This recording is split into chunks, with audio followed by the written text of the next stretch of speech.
خيبة أمل كبيرة يعيشها الإعلام الأسباني بعد اقتراب نجم ريال مدريد إبراهيم دياز عبد القادر من حمل قميص المنتخب المغربي عوض اللعب لا روخا. صحيفة ماركا الذائعة الصيت بأسبانيا نشرت مقالة تتحسر فيه عن فشل الاتحاد المحلي لكرة القدم في إقناع دياز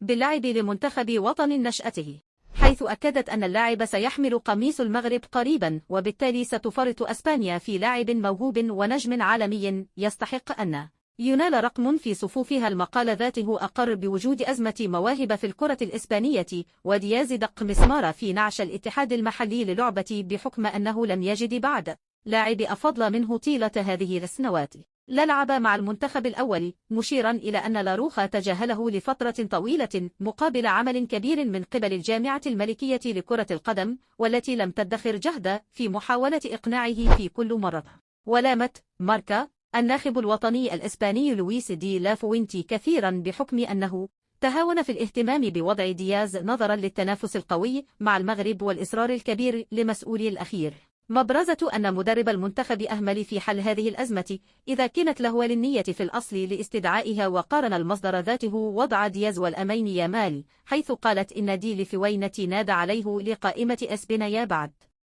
مباراتين فقط في الليغا مع برشلونة لتجنب اختياره المغرب. عكس لاعب الريال الذي لم يتم التواصل معه ما يؤكد فرضية عدم اهتمامه وإعجابه بدياز.